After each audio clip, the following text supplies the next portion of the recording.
gonna,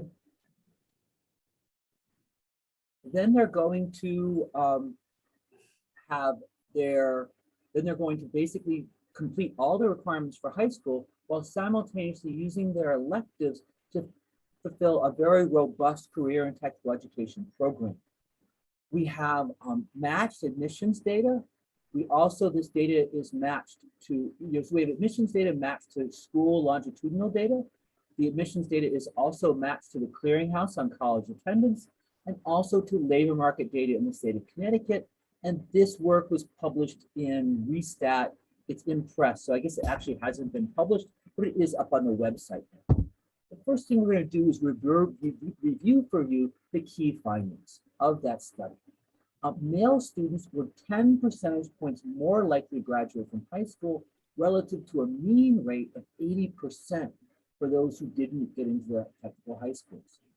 Male students also saw their absences fall by 28% based on the RD evaluation of the effect of attending a technical high school. They saw their 10th grade test scores rise by 18% at a standard deviation. These are all pretty sizable effects, especially a 10 percentage point gain in high school graduation.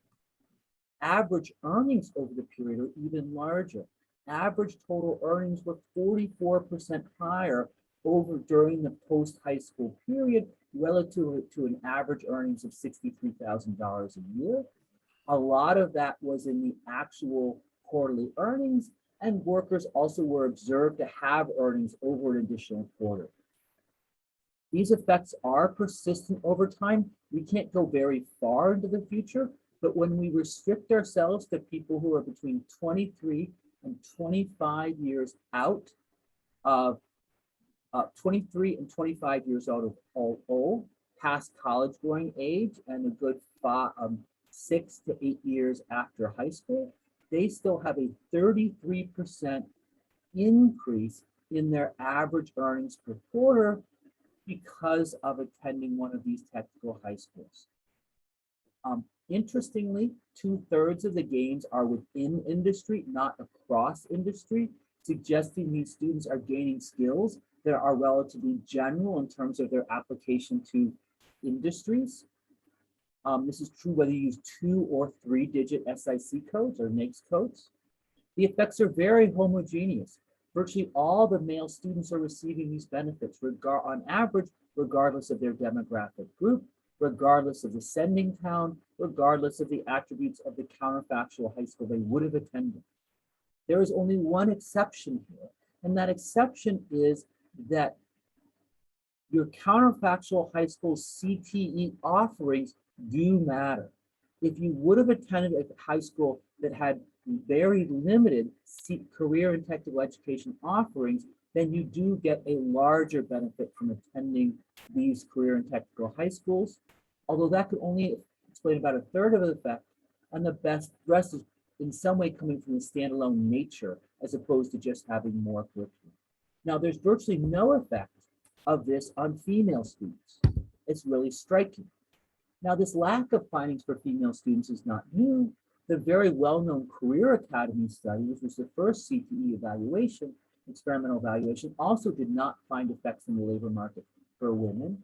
We also know that women in general are underrepresented in CTE, and they also tend to sort into very different CTE programs compared to men.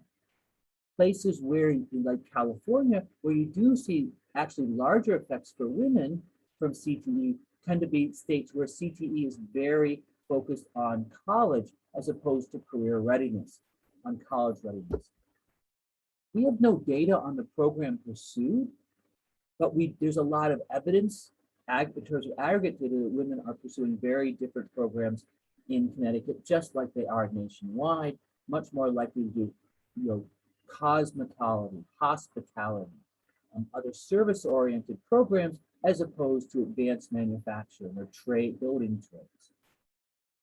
So in our current work that we're talking about today, given the summary, we're going to use the same regression discontinuity framework, looking at being above the threshold as a treatment, but we're going to look at actually industry choice, and we're going to look at differences in earnings gains based on the industry in which what a person works.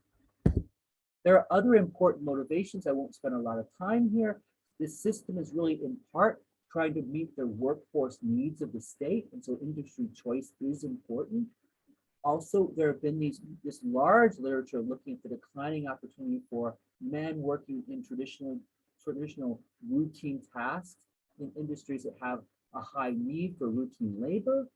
There's also a large literature for the importance of the first job in terms of what industry you initially work in, the type of firm you initially work for, and that can have long-run impacts on outcomes.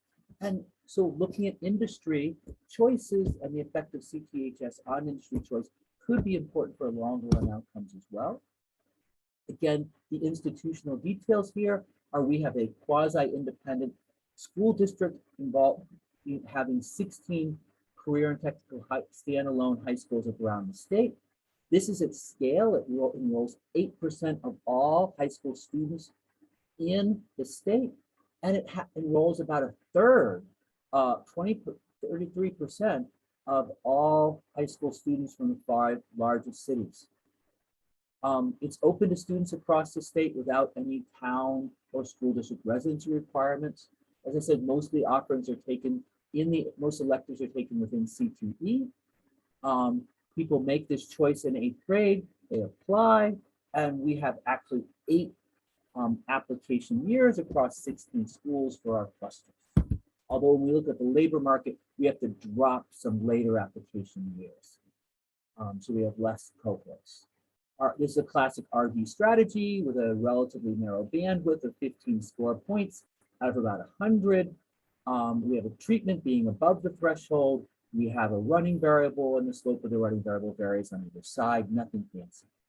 For industry choice, we're estimating a simple linear probability model for the likelihood of ending up in a given industry relative to being in retail trade. So think about that as let's take everybody who's in retail trade, use that as a default, that's 0, and then take everybody in industry A, and that's a 1. We take this subsample, we run the linear probability models.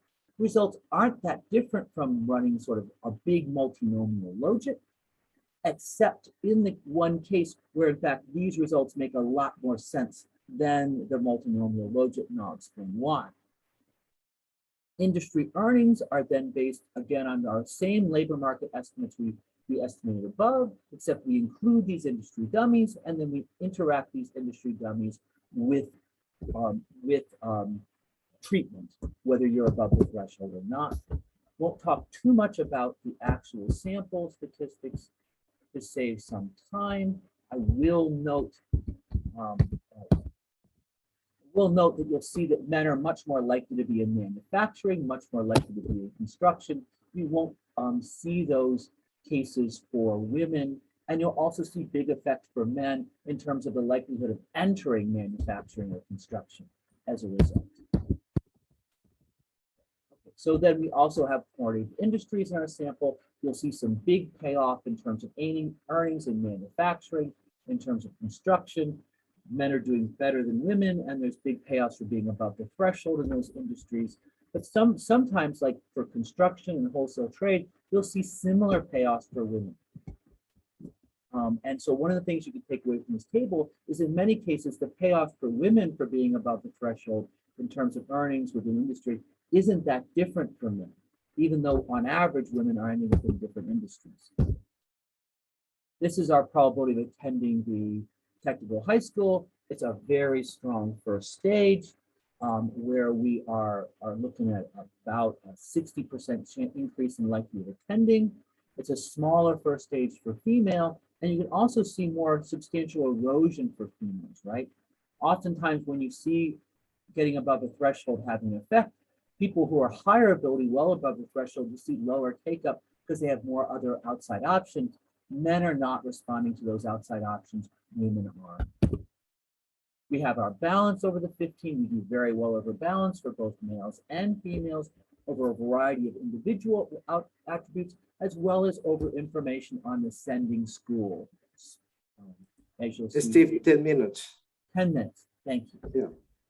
And that's 10 minutes with my 20-minute goal, right? Yes. Okay. And I will tell you in 5 minutes, I will Okay. So now that we've shown that we have balance, now that we've shown we have a powerful first stage, we're going to show you the intent to treat. Again, you can double these estimates for the actual effects on earnings because of the first stage, it's around 50 to 60%. But what you're going to see in this picture is this very clear discontinuity for males in quarterly earnings, in average quarterly earnings, and virtually no meaningful discontinuity for females in terms of average quarterly earnings. And you can see pictures like this in our reset paper, where there's this large effect on earnings for men and not for women. So now what we want to do is we want to ask, what are the effects of being above the threshold, intent to treat? That's this offer variable, being above the threshold, when you are a man or when you are a woman, in terms of your likelihood of showing up in various industries. This is a very clean intent to treat RD. The wage results are much less clean in terms of causality, but these should be causal estimates. And you'll see our largest causal estimates for men are in manufacturing and construction, looking at offer. Now this industry premium, what you should view here is this essentially is the earnings model fixed effect. So if you look at men and you include a manufacturing dummy variable, it's going to have a huge 60% premium for working in manufacturing. Now, interestingly, women are getting almost the same premium. It's a little bit lower, but the wage premium that women get from working in manufacturing is about the same size. The wage premium that women get for working in construction appears smaller, but it's still very large. The wage premium that women get for working in professional or health education and public administration is very large, and it's larger than men for health education and public administration, and for professional, it's about the same size. So women are getting sizable wage premiums in the same places that men are getting sizable wage premiums. And yet when we're putting them into this career and technical education schools that should make them career ready and hopefully place them in high paying industries, we're not seeing effects for that. We're not seeing women going into manufacturing. We're not seeing women less likely go into professional. They're not going into health education and public administration. They're not going into construction. The only place they're really going into in large numbers is in office support, where in fact, for both men and women, office support actually pays less than retail trade, which we're assuming is with retail trade being this lower skill. You didn't need to be especially career ready to enter a high paying industry. Well, office support actually pays less than retail. There we go. So now let's turn to the effects by industry. And I'll just need to tell you a little bit about this paper. This is our reduced form effect for men. It's about 16% on the intent to treat. A little bit different than the reset paper because we have a 15-point bandwidth instead of a 10 to give us a little more information. With the 15-point bandwidth, we actually have marginally significant effect on wages for women, but it's very small, only about 3.4% on the intent to treat compared to 16 for average quarterly earnings. Now notice for men, when we add the industry fixed effects, this intent to treat effect falls because part of the effect on earnings is that men are more likely to get into construction. Men are more likely to get into manufacturing. They're more likely to get into professional industry, professional employment, and all of those things put you in higher wage industries. Women, that doesn't happen. When we had the industry fixed effects for women, if anything, this goes up a bit because, of course, women are not going into these high-paid industries. The only place where women are more likely to go when they go to CTHSS is in office support, which is a low-paying industry. The final two columns here, the third column here, again, is the same level estimate for retail. 15 minutes, Steve. Almost done. These columns are the same wage fixed earnings fixed effects. And then these are the effects of CTHSS.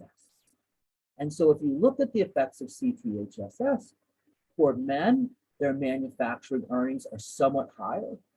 For professional, their earnings are higher. For construction, their earnings are higher. For operation support, their earnings are higher. And for office support, their earnings are higher. So men are able to go into maybe these higher paying occupations within these already high paying industries and earn more. This is less clear for women, but it's because there's less women there. But notice this effect for manufacturing for women from CTHSS is higher than for men, even if it's noisy. The effect of completing CTHS on the wage earnings from construction are higher for women than they are for men. And the same is true for, interestingly, office support, even though office support is a lower paying industry. So the point here is that many of the places where men are getting a premium are point estimates, whether it be professional, manufacturing, or construction. These are high paying industries where men are getting a premium, and we're seeing similar or higher premium for women for going through CTHSS and then being placed in these industries, although some of these areas are noisier because women just certainly aren't going in. Now, obviously, these estimates have selection. These estimates are not robust to selection because these people can sort these industries. But what we can do is we can show you these estimates with and without controls. And what I can tell you is most of these patterns that I've shown you are very stable as we control for the student demographics and the students' 8th grade test score. So what we know about the students in terms of their inputs are not really moving these estimates a lot. So there's a lot of opportunities. There's a lot of cash left on the table for women who go through CTHSS in terms of both industry choice and the return from CTHSS within these industries. What do we want to do in the future? And I'd like to have maybe a minute or two left. And so I want to talk about some of the things we've done and would like to do in the future. In the short run, we did try to see whether employment growth in certain industries, in certain regions of the state was going to drive where people go. The region where this technical high school is located has more labor demand. In this area, we don't see much there, but part of that is Connecticut is very small. In the long run, however, we do have a lot of things we want to do in terms of thinking about the dynamics of these placements. We want to look at sort of your initial industry placement and your initial earnings gain coming right out of high school. Is there a really big benefit there? And do those benefits persist over time in terms of the types of industries people are working in? Perhaps were those individuals with the skills from CTHSS more resilient in terms of their employment and earnings during the pandemic? Are they more resilient to more permanent shocks as certain industries get hit by shocks? You know, certain 3- and 4-digit industries get hit by shocks nationwide. What effect does that have? Do those specific shocks have to people who placed in those industries?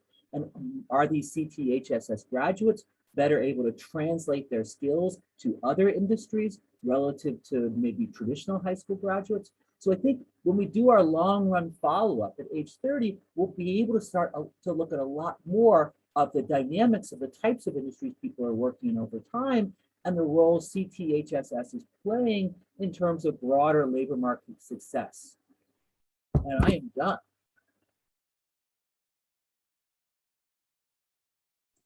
Excellent, Steve. Thank you so much. So interesting.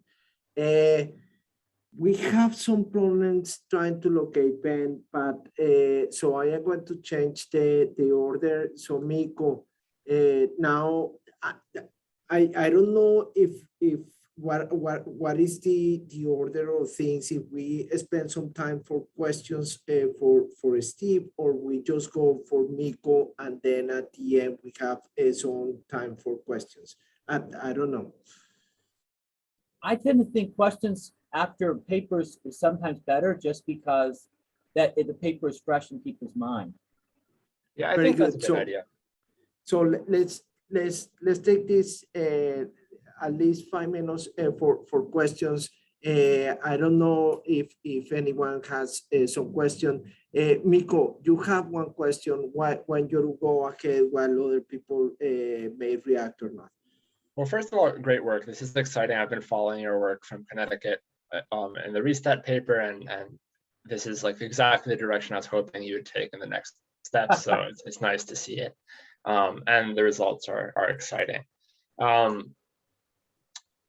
I think especially because you're underpowered with the female, especially like in these trades, it could be helpful on the slide 14 when you were presenting the differences. Instead of comparing females to 0, the null hypothesis, it might be helpful to estimate females and males in the same equation and then compare the females to males. And that way you're able to reject whether or not there's any differential effect between CT on gender by occupation rather than looking at them separately. And I think that's answering the question that you're trying to get at better. Yeah, I think that's a good idea. We can pool the model. That's great. I think that was all I had to say. There's maybe a small comment on an earlier slide that I'm happy. If you send me the slides, I can send you comments later. There is some challenge in Miko, is that the paper is already submitted, no? And it's accepted, no, Steve?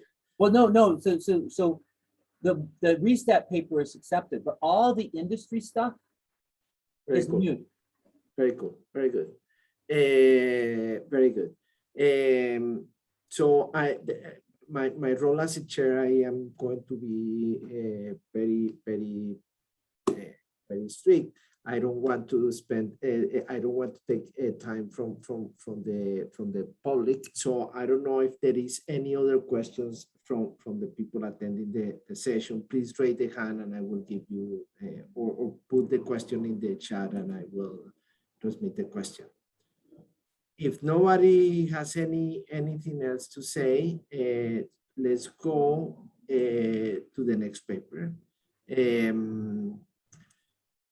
The next paper Miko is going to present is a paper that is, I am one of the co-authors, so Miko, go ahead. All right, can you guys see my slides full screen? Yeah. Wonderful. Thank you for having the opportunity to present in this session. It's a nice set of papers. I hope Ben's able to make it. This work is hard and soft skills and vocational training. It's joint with Felipe Barrera Osorio, Adriana Kugler, and myself. And we're focusing on RCT done in Cali, Colombia. Starting, well, we'll get to the details soon. So the question that we start with We don't is see slides, I don't think. We don't see the slides, Miko. Try to share them. It says I'm sharing the screen. Do you have many Let's try again. screens? You can see everything now? No. No. Not yet. We can see you. Share screen. And I will say, I always want my grad students to have to practice giving the presentation without slides. So view this as a trial by fire. well, I can see the slides. You guys can't see them, which is the problem. You can't see them still? No. I have a green thing around this slide. All right, let's try one more time. I think I may have found a solution.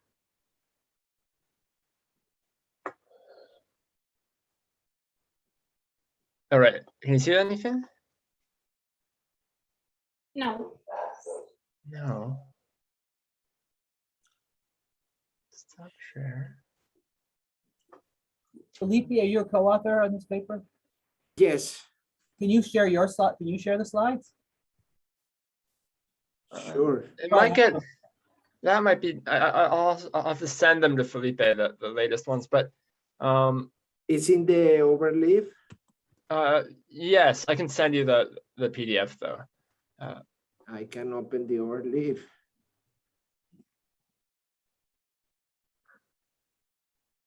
Mhm. I made a new overlay for this presentation, which you might not be. I'm sending, you have the Okay. PDF in your email now. Okay. This Sorry is high about the tech, complication. guys. Let's see if we can solve this.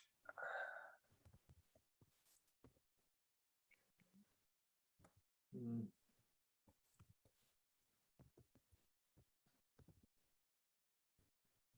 All right, I guess my sharing was not working, so. How many screens do you have?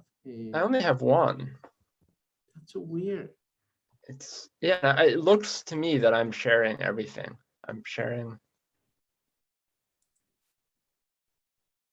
And I can even choose which page I'm sharing. I still haven't received it. Okay, let me open. And I'm going to share my screen. So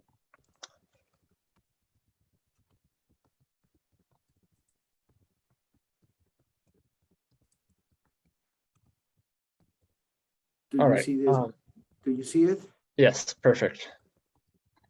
All right, so let's, for sake of time, let's skip over the first couple of slides. Do you mind, Felipe, Yeah. 1 second. being the slide in charge of the slides? So if you go to Window and view full screen, or view, view and then go to full screen mode. Yeah, cool. So let's skip over the motivation and just, I know everyone in the session probably knows this area well enough. So in this paper, we're trying to think about the design of vocational training, and we're trying to understand whether we're able to design a vocational training program that provides sustained returns. And this is in response to the idea that some programs have shown a fade out in the returns to vocational education because the skills are maybe too narrow, they're too technical, and they don't give the general skills to adapt to changes over time.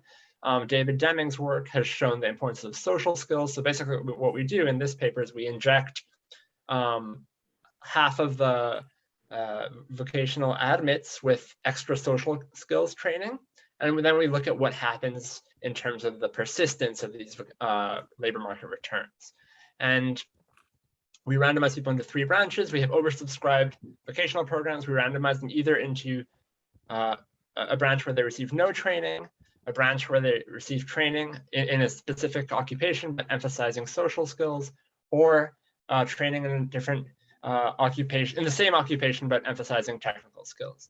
And then we also, within the applicants randomized into vocational training programs, we randomize half to receive a stipend as well. And this is to study the idea of resource constraints in vocational education. And what we're going to do is follow applicants both with administrative data as well as survey data. A preview of the results is that we find quite large benefits and persistent benefits, at least in the short term,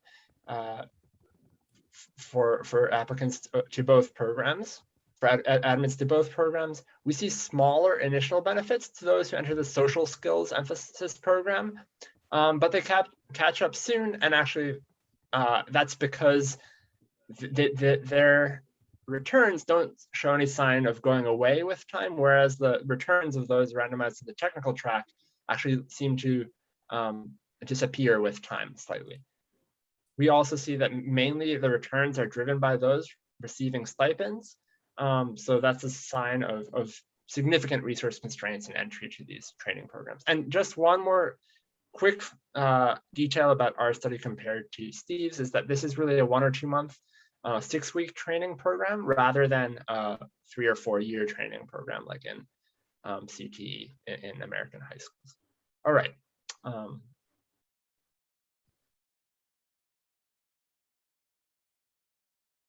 The way this is the design of the study in more detail. I know I quickly outlined this to you earlier, but what we start with is 783 applicants who applied to this vocational training program because the program is oversubscribed, so that there's between 20 and 30 basically spots per actual class. There end up being more applicants than there are slots, and those who don't receive vocational training are waitlisted. That's what our identification comes from. We vary the emphasis within these vocational programs. So we'll have 2 programs, for example, that both offer training in how to be a chef, with, let's say, one of them having 100 hours of social skills training and 60 hours of technical skills. The other one will have 60 hours of social skill training and 100 hours of technical skills. Both of these treatments include both social and technical components, and that's because the training provider already had the social skill component in their training, and they weren't willing to get rid of it completely. And I think this is sort of, we're looking at what happens when you increase or change the skill content of these training programs at the sort of intensive margin rather than the extensive margin. And one more thing about that is in the dotted line within these 2 programs, we randomize half of those in the vocational programs to receive a stipend. Great. So we're working in partnership with Carvajal Foundation in Cali, and we're focusing on a pretty disadvantaged population, mostly young. And this is taking place, the training, between June 2018 and December 2018 across 8 different types of courses. Because we have at least 2 courses in each type, we have 18 classes. The sectors that we have are mostly we mostly focus on the service sectors, from sales to general services and surveillance, cashiers, quality control, cooking, and delivery. The courses are relatively short, and to recruit participants, the foundation had outreach that took place through radio, social media, loudspeakers, etc.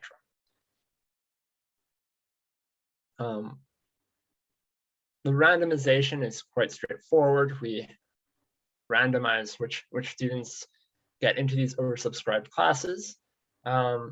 And I've already gone over these, so we can skip to the next slide given time. All right, so we have about 220 applicants in each treatment group.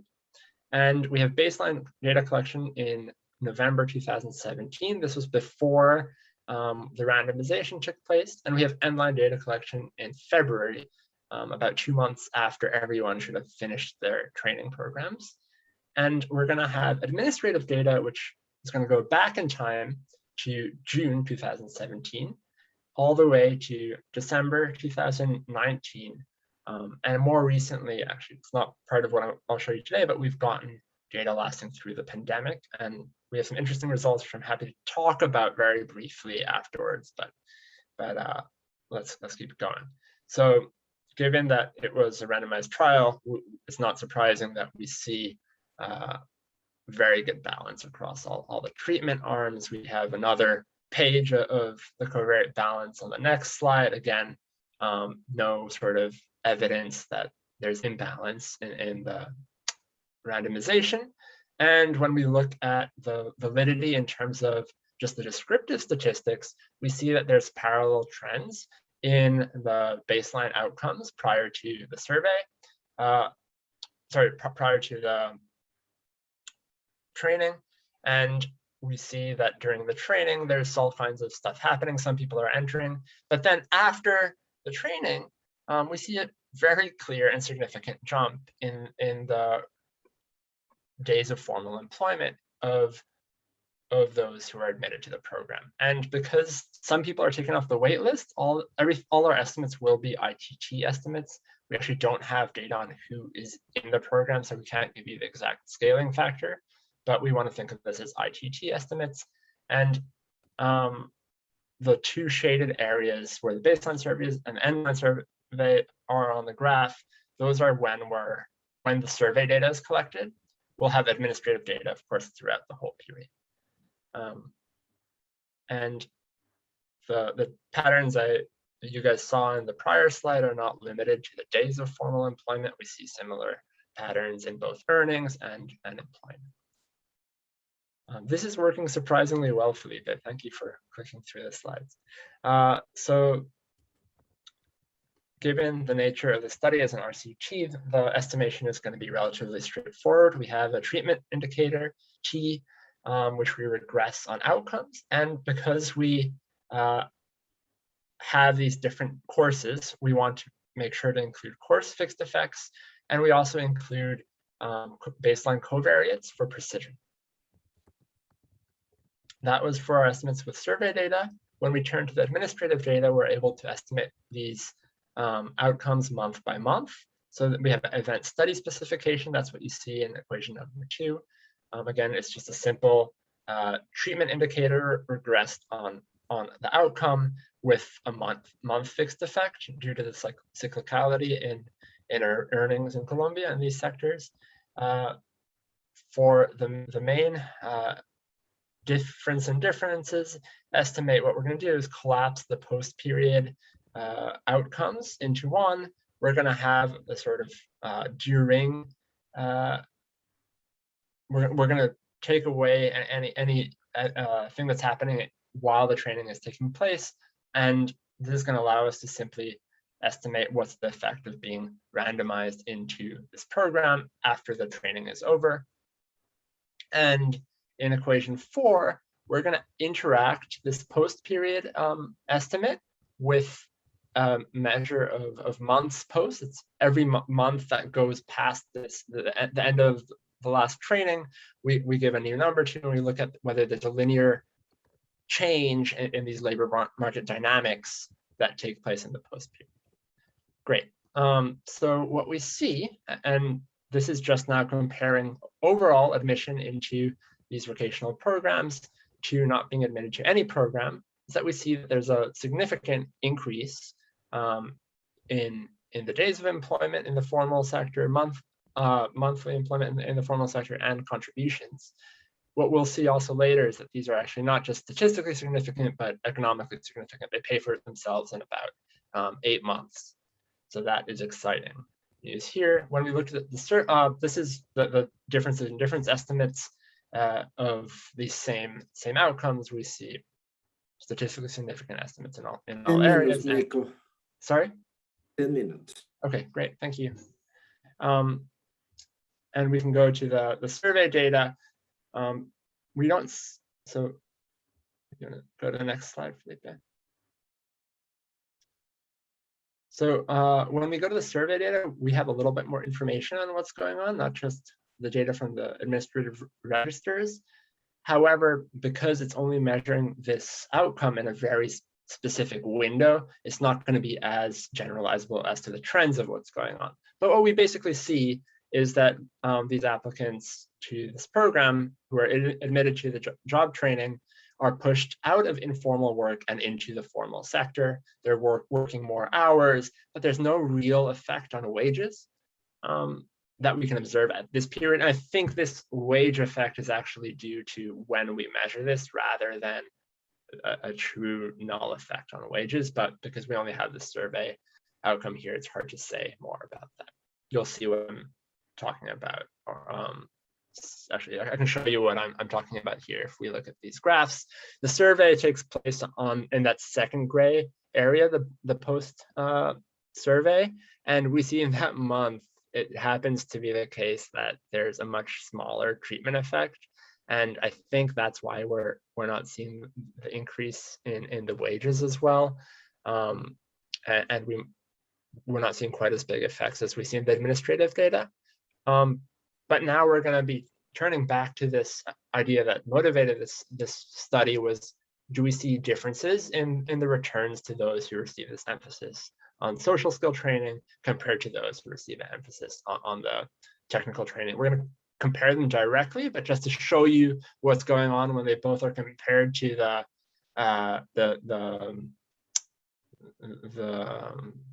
comparison, the no treatment group.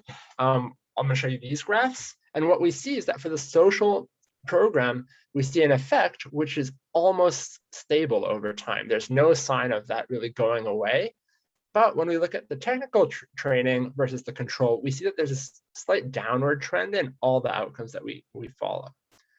And this is going to be what's driving what we see in the next slide. So Felipe, if you go to the next slide, we see that being admitted to the social program versus the technical program is actually improving the rate of return over time. And this is exactly in line with the theory from the prior, for example, Dave Deming on the importance of social skills in work, and also on Haníšek's argument about vocational programs. What we're also going to do, I think, in the next slide is fit. So just show us the pictures for a second more, and then we'll go back to this table. So what we're going to do in the next slide is we're going to fit a line basically over this post period and look at whether there's a statistically significant increase in earnings over this period for the social versus the technical. That is going to be here in the bottom line. And what we find is that there is a positive increase over time in that period for all the outcomes that we can study. And in the other two graphs, we see that there's actually a negative one for the technical treatment versus the control. And then in the panel A, we see that there's no dynamics in the overall, and the social treatment versus the control. So this is exactly in line with the graphs that we saw on the prior two slides. When we look at the disaggregated survey results, we see slightly improved outcomes for the technical treatment. This is just because they're measured in that second or third month after the training ends, and it's sensitive to that, I imagine. But we don't see any significant differences in any of these outcomes in the survey data. And if you go to the next slide. So what we want to do is, of course, we've shown you now that there's slightly different dynamics for the participants in the social skill training compared to those who participate in the technical training. What we want to try to understand is whether this is because of different skills that are acquired during these training programs. And we have a battery of measures for different types of skills, both technical and social skills. And we're going to be trying to measure skills across various dimensions. We're going to use IRT, which, given the time of this talk, I won't go into all the details, but it's just a way of making an index that's standardized 0 to 1, aggregating from various different items. 5 more minutes, Miko. Great. So if you go, I think we can go forward. What this is saying, so this is a facet of how IRT indices are constructed, but it's actually informative for interpreting some of our results, I think. This is showing you where we have variation in responses, and we have variation only in the lower half of our skill measures. So only for people who are in sort of the bottom half of the skill distribution. And we're not able to discriminate or basically tell differences in skills of those in the top half of the skill distribution. So what I'm going to show you next slide is actually, despite these effects that we find on the differential effects that we find on earnings dynamics, we're not able to measure any differential effects on these skills, both overall, as you see in this graph, and then and we don't have a graph here for looking at them separately, but we also aren't able to find differences between the social skills between the two different treatment branches. All right. This is, I think, an equally important actually finding from our paper, which because we do so much in the paper, it's sort of left to the bottom of it. But we're looking at heterogeneity in the effects of those who enter into the job training program by whether or not they receive the stipend. And what we see is that, and the stipend was randomized, so all we have to do is interact the stipend with the treatment. And what we see is that all the benefits of this job training program go to those who receive the stipend. It was a very modest stipend. It was a stipend that basically covered transport to the place, and I think a lunch while you were there, but no more than that. This is a powerful result, and it's indicative of the idea that without the small stipend, applicants wouldn't be able to really participate in the program because it would be prohibitively expensive. So this is suggestive that if we want, and actually let's go to the next slide and then I can talk about the cost effectiveness of this. Given that we have this COVID pandemic now, which has changed everything about the labor markets, we won't go into the very long-term results, but actually even on this table, what we see is that the effects per 100 US dollars are significant per month. And what that comes down to, actually, you can go to the next slide, is that the program pays for itself in 8 months. So in just the period that we're able to follow these people for, the program pays for itself. The IGT estimates suggest a $21 wage gain per month, and the cost of the program was $180. It pays for itself in about eight months. And overall, we find that this job training program improves labor market outcomes. We do see a significant effect also on organizational skills, but it basically improves the labor market outcomes, and particularly formal employment for both men and women. The program pays for itself in about 8 months. There's a smaller initial benefit of the program for those randomly assigned to the social skills training, but due to this fade out in earnings for those assigned to the technical treatment, we see this catch up, which is indicative of the social skills training sort of helping improve the sustainability of these types of programs. And then we see that the stipend increases, or basically drives all these effects, which suggests there's serious resource constraints to entry to these programs, even though they are cost effective. So I think that's all I have. So we made it. Very good. That was very, very, very good, Miko. So I don't know. Let's open discussion. I don't know if someone in the chat or in the session has any questions for. I do have a Miko. question, Felipe. Perfect. Very good.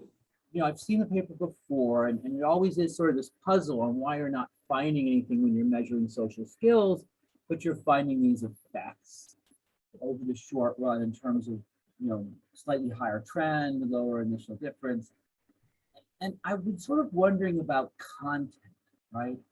And so I understand that there's social skills training and there's technical training, but technical training can include a lot of stuff, and social skills can include a lot of stuff that might not really quote, make the person more technically proficient or make the person more social skill proficient. So for example, if you were sort of saying, I want to give someone some soft skills, I might try to help them figure out how they're going to find a job.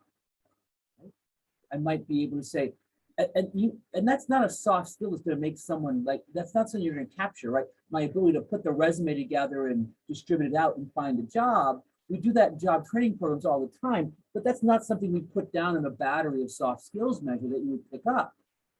But, you know, perhaps people who find a job quicker, get a different job, which maybe has a little lower initial wages, higher earnings over time. Or perhaps maybe the technical job people are finding a job quicker. Why?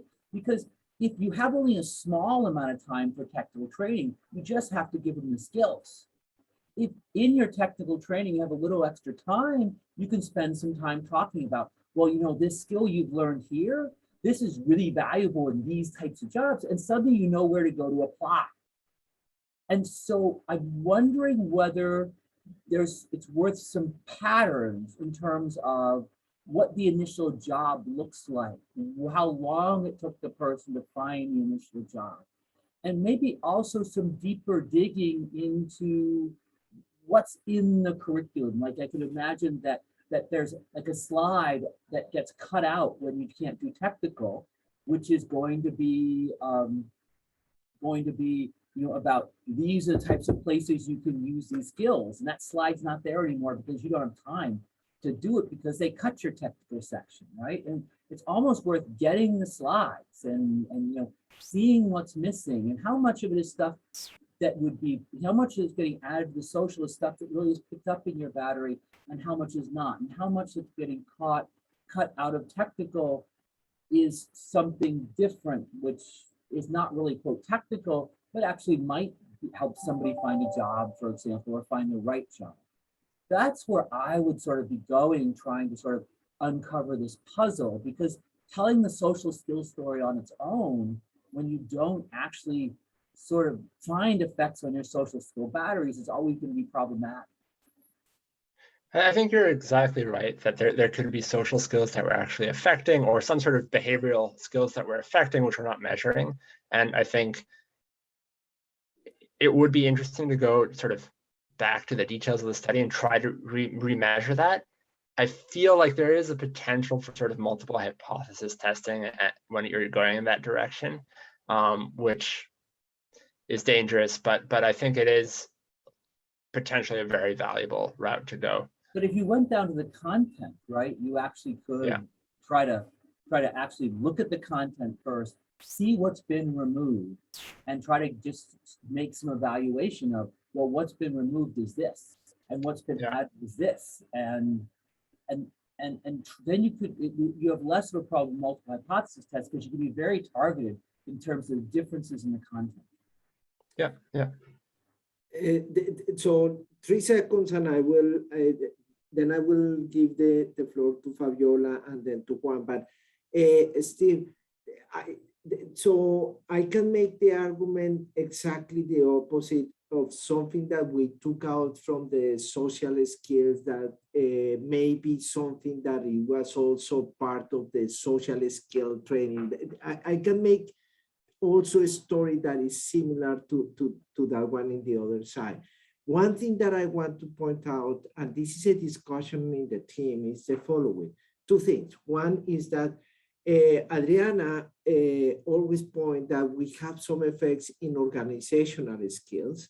Miko and I, we are more in the fence saying, hey, yes, we had that, but we don't make that much point there.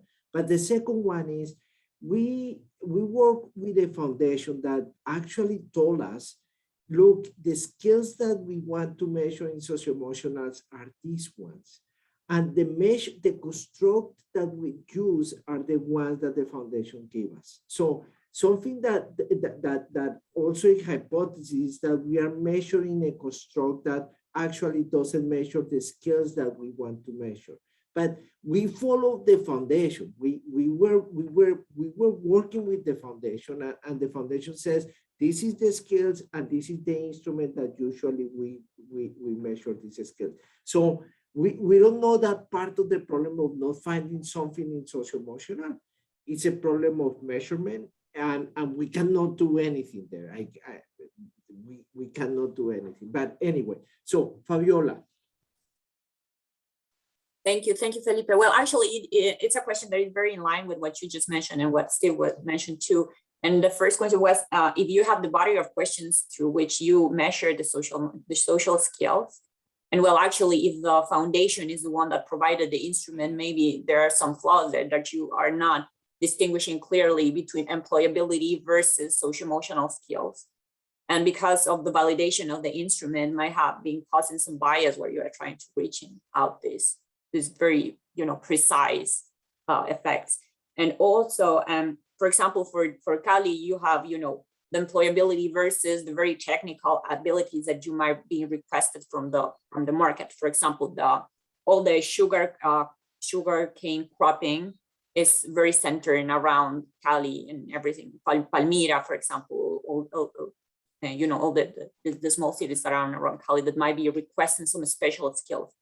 So maybe you are not capturing all this social-emotional because the technical is very well defined in very specific economic sectors around this labor market that you are working with. So maybe if you would validate actually the social-emotional skills towards some more to employability skills, maybe maybe you can infer something about your results, and maybe the economic sectors that you're working with are the ones that are causing some of the distortions that you might have there.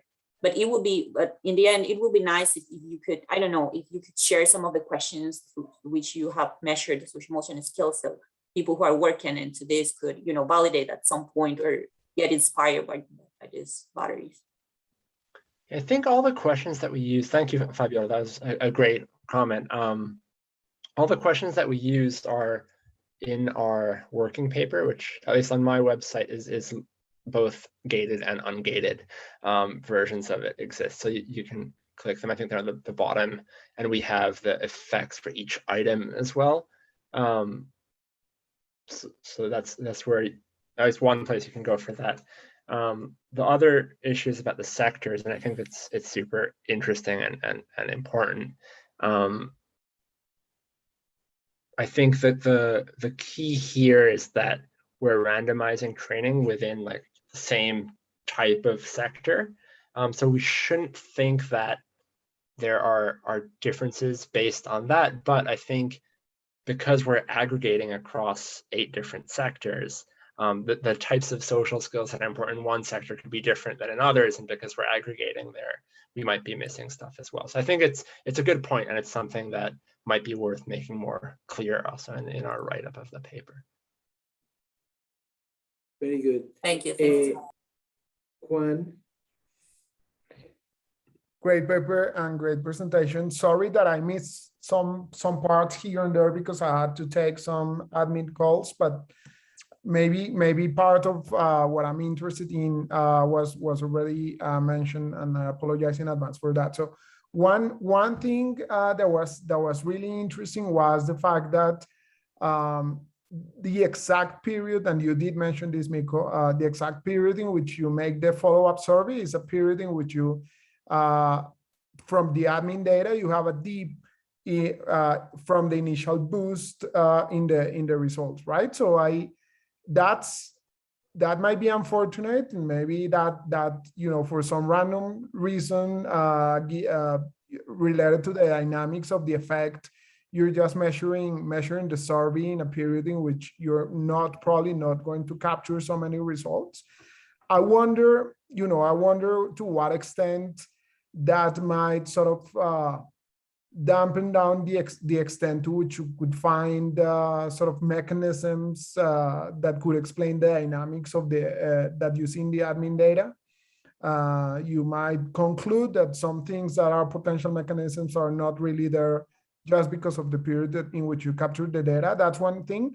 Other one that worries me a little bit more, and this is just related to the actual process of capturing that data in the survey, and I apologize if this is hugely off the charts, but maybe it's some sort of incapacitation. I mean, this survey is huge, and you capture so many variables that maybe like during the timing which they were actually answering the surveys is a moment in which they were not capable of working as much as they were working in the prior 2 weeks, and then you see that deep in sort of the labor related the labor market related results that you can capture in the admin data. So I wonder whether that could be the case. And the other question that I have is a little bit more technical, and probably I missed something in the explanation. But so when you were showing the dynamics of the effect with the admin data, I missed in that event study, I missed what's the sort of omitted week or the omitted time, right? Because I did see coefficients all along the graph. So we're comparing those coefficients relative to what I missed that, and that makes it hard for me, at least, or the way I'm used to see these event studies, to interpret those coefficients. So those are my questions, but thank you so much for the presentation. Thank you. Those are great questions. The first comment about measuring this in this unlucky month and what that means for the mechanisms of our that we're able to uncover, I think it's an important one. I think that because we're measuring these types of skills, the skills shouldn't be sensitive to the month. either skills persist or they don't, and we should be able to find them.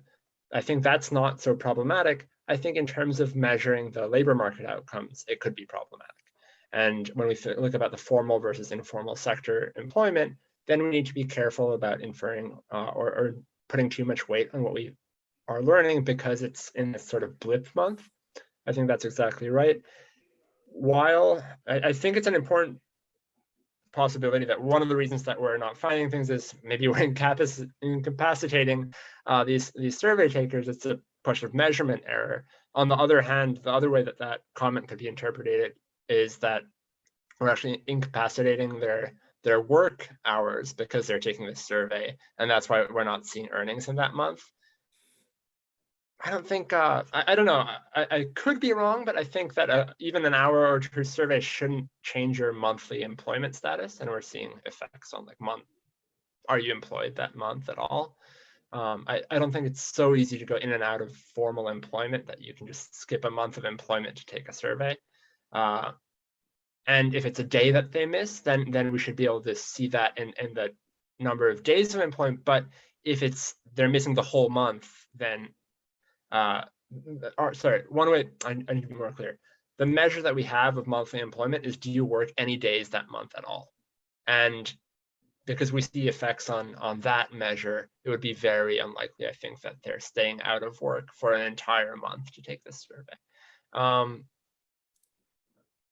The other question was about the left out period in the event studies. If I recall correctly, which we ran these regressions almost a year ago, so I need to refresh myself, but if I recall correctly, the left out period is the first period in the time series, and it's just left out totally from the regression. I think we should be more clear on that, and it's a good point. Yeah, I mean, what's standard nowadays is to use as the left out period, the period just prior to the treatment. So it would be interesting. It's a good point. Very good. Maria Elvira Guerra. Thanks for the presentation. I was wondering if you have any information on what kind of formal work the people who are formally employed and are doing. It's just to get a sense of how that 40 hours difference between technical or soft skills training impact the outcomes.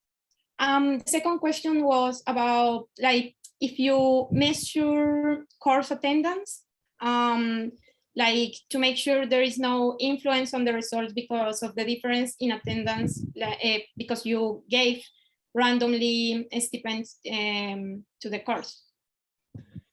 Yeah, good questions both.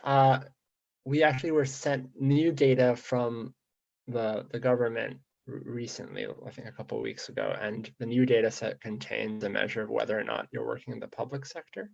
This wasn't in the earlier data set that we had, so it's possible that we can go back and look at the chances of being in the public sector. However, I don't think that's going to give so much insight into the occupation as we would like. And I think knowing more about the formal occupation would be important. The other question was about the incentives for showing up to class if you're getting the money. And I think it's a possible story, and one that is consistent with our findings. It's not the one that we highlighted, but it's possible. Unfortunately, we don't have data on days of attendance, but that would be helpful, I think, also. Thank you for the questions. Very good. Very good. I don't have anything to add. Unfortunately, Ben, we don't know what happened with Ben, and Ben didn't show up. We were looking to hear about that paper with David Deming, but who knows what happened. So let me, Juan, we are going to stop here. I guess that is the what we should do. I think that is a very interesting area of research, and Steve, I really like your paper, and I think that the direction in which you are going is very interesting, very exciting, and I think this is a very important topic. So.